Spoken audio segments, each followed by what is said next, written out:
in a very, very, especially adolescents, in a very, very different way than when they go up to a shelf and go, I want to do this, okay? And so what we're trying to do, as close as possible, is have a pull delivery model. We want kids to feel like they have autonomy and choice in terms of what they pull to themselves in terms of our games. We want these games to be commercial and accessible. And this is a wholly horrible, bad word for some reason. Well, not for some reason, I understand, of course, why. There's a lot of reasons why we need to think about how to commercialize products of science, but I would argue that if we're not thinking about it, we're making ourselves irrelevant to the next generation of youth. And I think it's really, really important to do that in an ethical way, but I still think it's really, really important to do, okay? And part of the reason that I went to video games is that I really have gotten tired of looking at the H index as my impact factor, my impact, my measure of impact. My kids don't give a shit about my impact factor, and I want them to care about what I'm doing, And I think we all want kids and parents to care about what we're doing. And so one of the ways that we can do that is to make sure that the products they have in their hands have been looked at by people who care and know about some of the fundamental principles of developmental science, like we do. Wow, I went off on that. I also want our games to have a level of peer sharing and a network approach to the way that they share our games, so that, again, the feeling is that they're pulling these experiences to them rather than we're shoving them on them. And then in terms of the experiences that we want these kids to have, we want the games to feel relevant to them. We want them to feel respected and empowered, inspired, and of course participatory. And we also want these games now, in the next 5 years, to be increasingly more social. That's really important for us. Okay, so this is something that really kind of guides me for a long time. Tolstoy said, real science studies and makes accessible that knowledge which people at that period of history think important. And real art transfers this truth from the domain of knowledge to the domain of feelings. Essentially, this is what I want to do for the rest of my life, the next 2 decades, right? Is try to figure out how to transfer our scientific knowledge into vehicles of art that move and transform emotionally these kids. And one important way that we do this is we design our games to elicit a range of emotions. How many of you know this? Right? I love this. Any country I put this up, everyone knows Maurice Sendak. And partially everyone knows Maurice Sendak because he had this amazing ability to depict the range of emotions that real kids feel. He did not sugarcoat childhood. He deeply, if you ever get to see anything that's online with him, he's a grumpy a grumpy old man about saying that writers today never show any real thing about children, and they talk down to them and they write down to them. And what his books did beautifully was show how children experience anger, guilt, frustration, all sorts of those emotions that psychoanalysts have been talking about for decades, centuries actually. So we want to design for a range of emotions. Maurice Sendak said, grown-ups desperately need to feel safe, and then they project onto the kids. But what none of us seem to realize is how smart kids are. They don't like what we write for them, what we dish up for them, because it's vapid. So they'll go for the hard words. They'll go for the hard concepts. They'll go for the stuff where they can learn something, not didactic things, but passionate things. And this, I argued, is the way that we want kids to be able to learn how to regulate their emotions and overcome those deep down fears, is to face those fears, experience them authentically, and then be motivated to figure out skills to get them through it and over it. The only way to do that is to design games that will piss off, make them sad, feel loss, anxious, guilt, and so on. And games now, not like Pac-Man. Pac-Man had its frustration, I have to say. But games now have this whole huge range of emotions that they are eliciting. That game Passage you can download for free, by the way. Most people haven't heard of it, even hardcore gamers. It's a 5-minute game, and if you don't have tears in your eyes, you are a savage. Really, really easy to play. You just go around, just trust me on this, okay? There's a range of emotions that these games are eliciting now. Awe and guilt and sadness, anger, anxiety, and so on. And it's those kinds of games, I think, that will be able to reach kids in an authentic way. And then if we can go and put some kind of evidence-based principles to help them learn to regulate those emotions in those games, I think we've got something. And that's basically our approach. We collaborate with a bunch of design collaborators across the globe, really. Several of them, unfortunately, are in San Francisco, which means that I have to fly out 11 hours to be able to be face-to-face with them. But we collaborate with the USC School of Cinematic Arts, with folks that are working with American entertainment arts, and so on. I won't go into who all these people are if you don't know them in terms of the entertainment industry. But they're people that have an impact on young people through the entertainment industry, and that's how we think we could get sort of a Trojan horse into some of these kids' lives.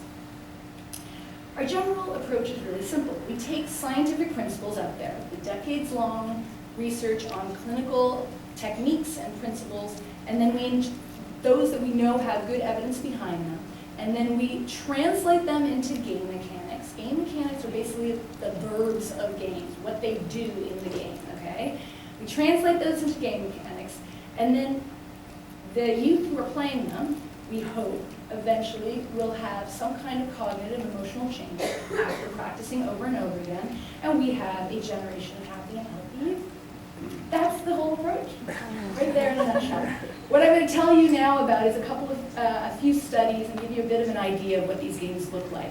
I'll talk to you about Mindlight, and I'll talk to you about Deep, and I'll also talk to you about how we dismantle these games. Here's the other really cool thing about games, especially if you're into dynamic systems. You can take them apart. You can experimentally control the action mechanisms you are hypothesizing are actually changing whatever cognitive or emotional outcome you want. And you can take them in or out of the game. I know this sounds a lot easier than it is, but you can take them in and out of the game and then actually measure your impact and say causally what you hypothesized was going to make the change is actually making the change. I'll show you what we do when we talk about dismantling studies, but that's really important in terms of the theoretical push we want to make and feedback to the scientific insights.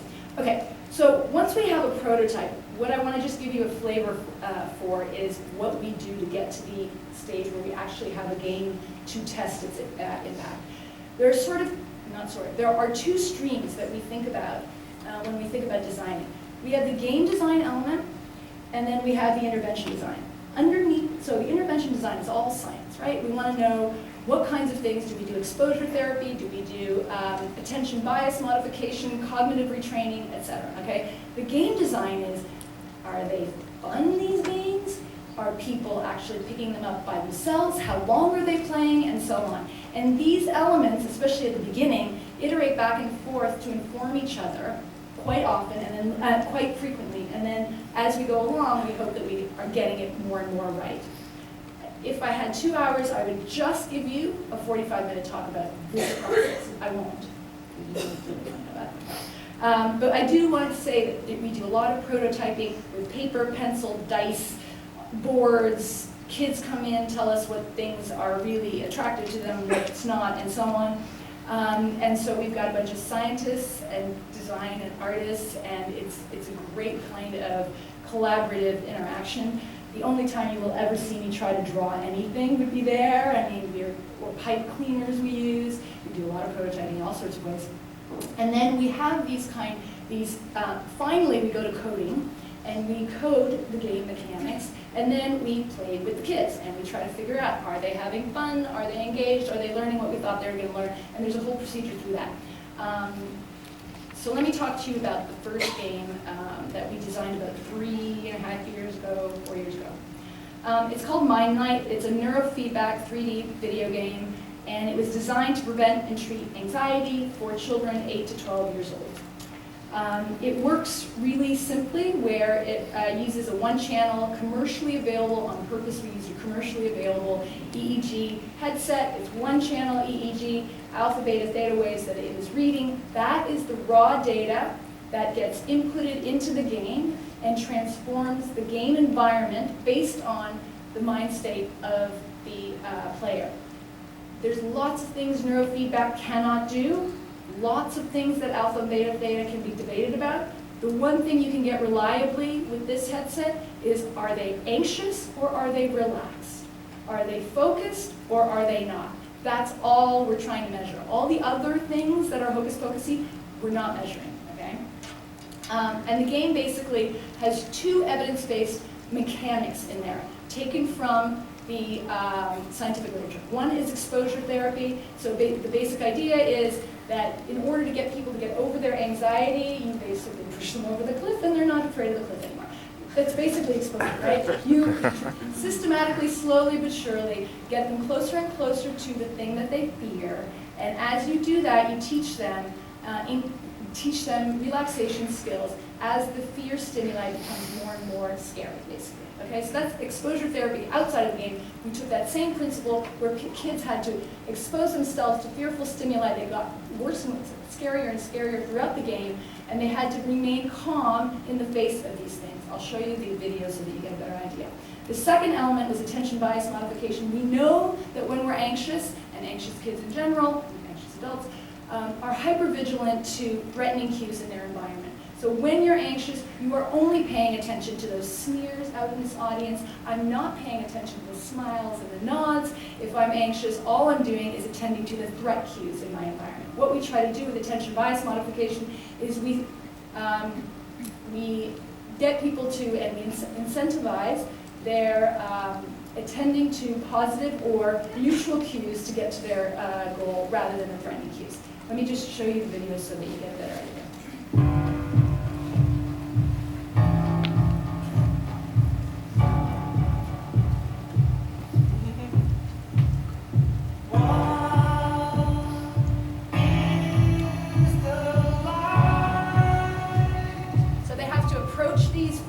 Things, stay calm.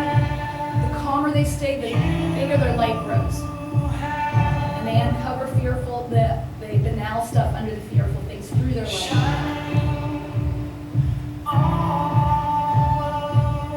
Those are the puzzles. They have to attend to the smiling face.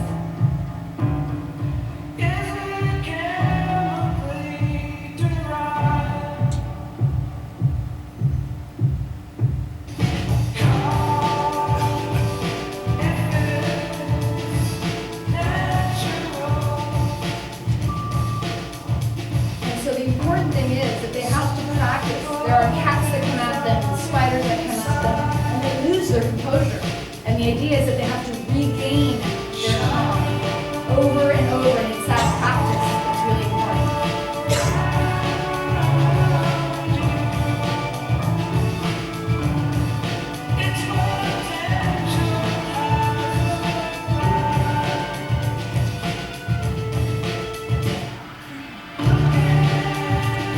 And the puzzles become harder and harder. You also have to focus your attention to turn on lights. And it creates safe zones, so nothing can get you, which is the next lesson that I'll talk to you about.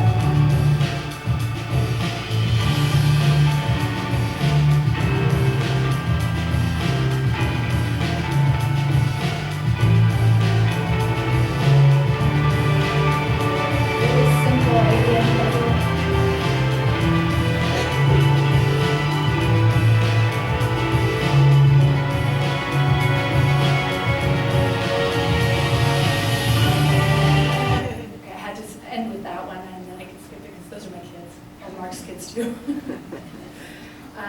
Okay, so that gives you a bit of a flavor for the game. It's really, really engaging. One thing we know after 4 RCTs is the kids love to play it, and they certainly love to get out of class to play it.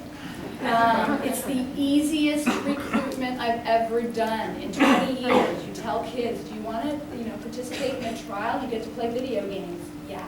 There's no dropouts, like literally no dropouts. It's just much easier to learn. Okay. We test design. So remember, again, the art and the science is really important in both, okay? So we have to test whether our design is working. And there's a whole methodology that's a lot more squishy than in science, but it's there in the design world to figure out whether kids are actually attending to what we're designing them to. Are they playing with something else and just trying to get points for something else? Or are they attending to the hard stuff, the scary stuff, so that they're actually learning the skills we want?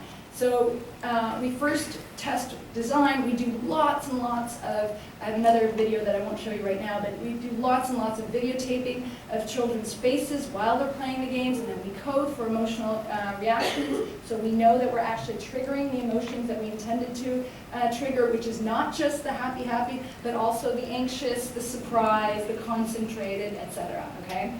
And then we were really, really privileged to be one of, out of more than 150 applicants, we were nominated as one of the 3 games with the most significant impact a year and a half ago, I guess, at Games for Change, which is an organization, if any of you are interested, who have all sorts of games in a whole lot of domains for good that they're designing. So that was a really nice kind of affirmation that we were doing something right. And then, of course, we need to do the science, okay? We've run 4 randomized controlled trials. Actually, we've run 3. One other person outside our lab has run another one. In all 4 randomized controlled trials, I'll tell you the results through this one trial. So basically what we do is, in all of these trials, they are indicated prevention programs. So we go into the schools and we screen kids for elevated levels of anxiety. In this case, in this trial right now that I'll show you, we had over 1,200 kids, 7 to 12-year-olds that were screened. We selected 174 of them who were at the borderline or just above the borderline cutoff for anxiety problems.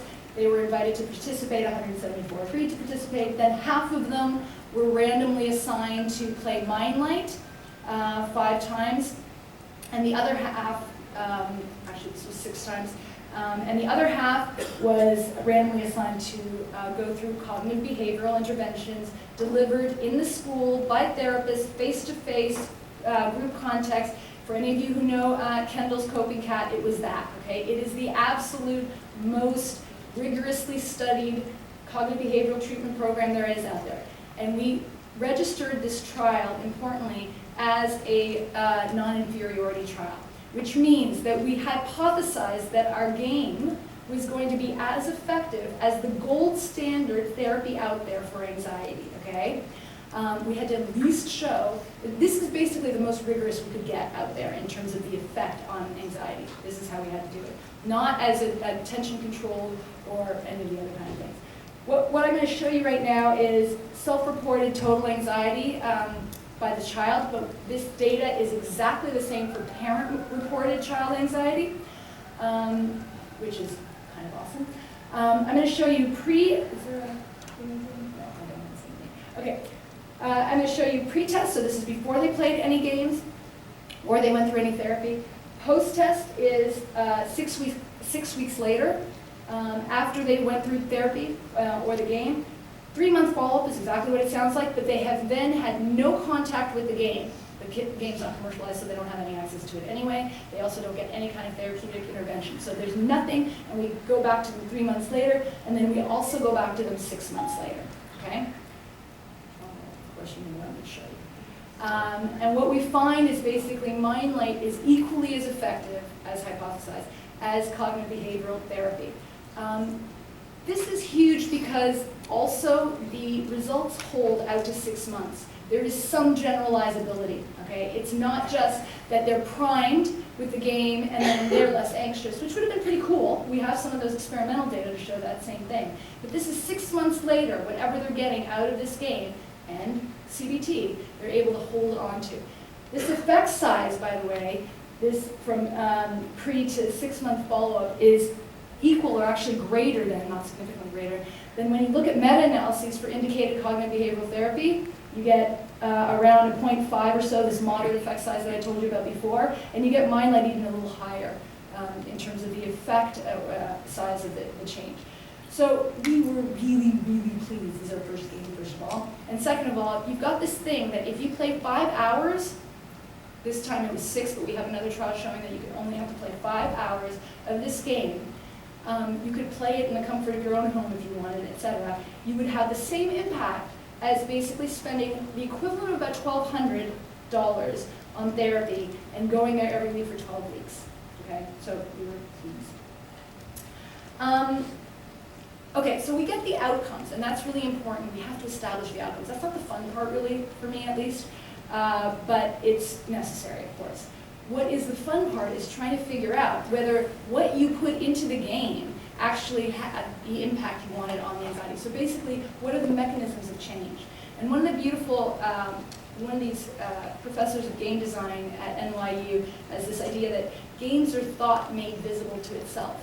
And if you ever watch a child play a game and ask him to listen or to speak out loud while they're playing, it's amazing what you discover about what they're thinking about as they're playing. They are telling you what they're thinking about. But not only that, you can record, and this is what we do, we record the gameplay so we can see exactly what they did in the game.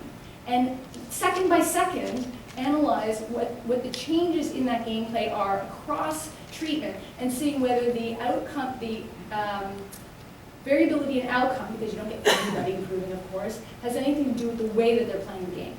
Okay, so I'm going to tell you about this study, which is also under review right now. We're going to look at predicting 3-month follow-up changes, improvements in anxiety, okay?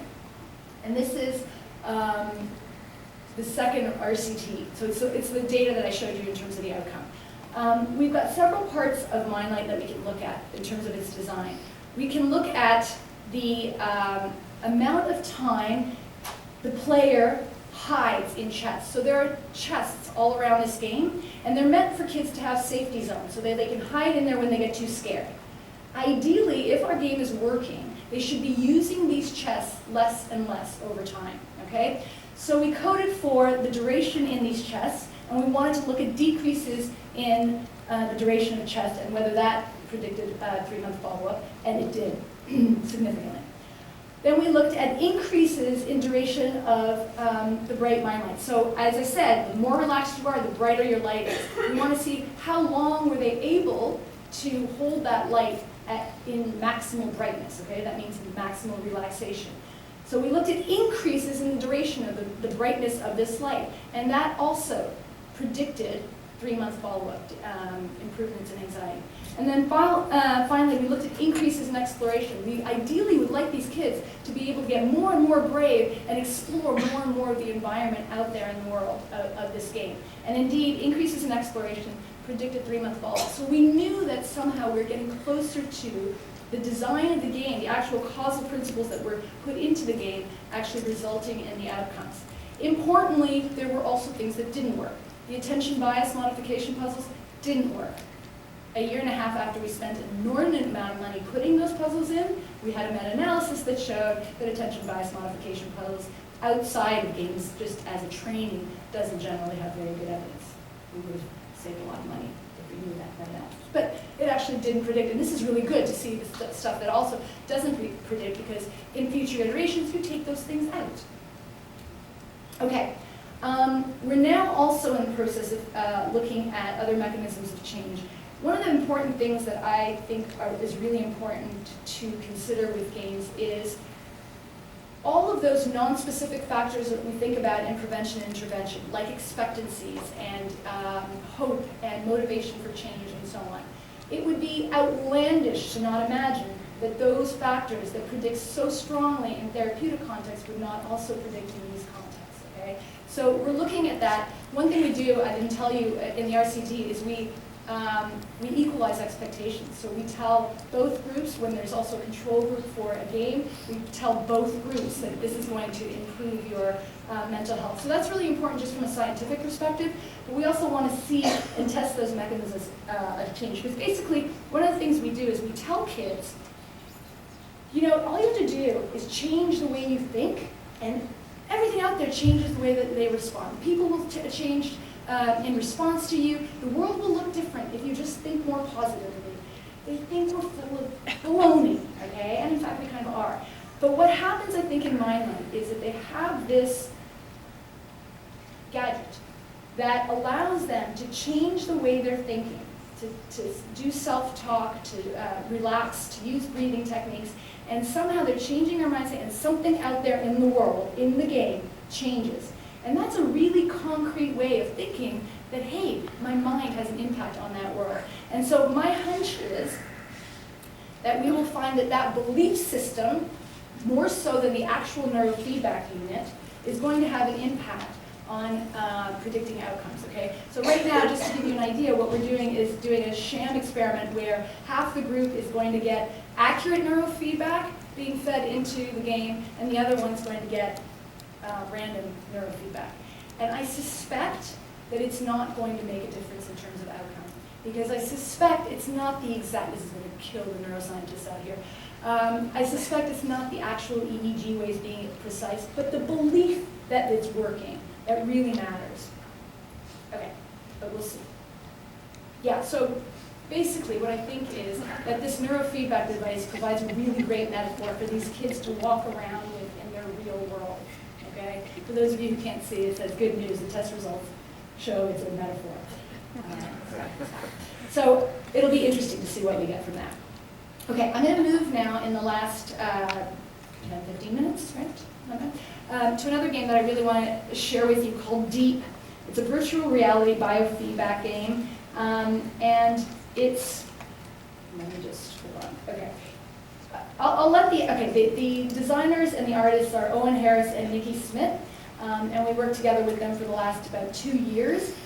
They had a basic prototype of this game. It's an underwater SeaWorld, virtual reality SeaWorld, okay? It's basically scuba diving experience. And you'll hear the designer talk about the motivation he had. What we wanted to do is partner up with them and add some more evidence-based principles. So here is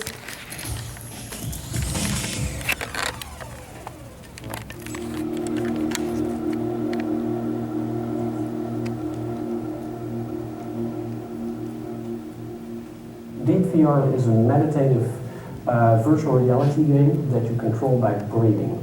Like a lot of people, I've had problems with anxiety and occasional bouts of depression as well. Over the years, I found one of the most effective ways for me to navigate those times is through breathing exercises, pranayama yoga, and meditation. It so happened that when the Oculus Rift was first hitting Kickstarter, I was going through a particularly difficult time, something that was rather intense. When my Oculus finally arrived, I started to build meditation chambers, star fields and oceanscapes to just kind of sit in, to just be outside of the world that was kind of causing me these problems. Eventually it occurred to me that perhaps it would be possible to incorporate the breathing exercises as well. And so from there, I managed to hack together some early versions of the breathing controller using the Arduino and some stretch sensors and a lot of Googling. So the controller that we have uses a slide sensor that we wrap around your waist, and as you breathe in and out, it tracks that movement and sends it to the game.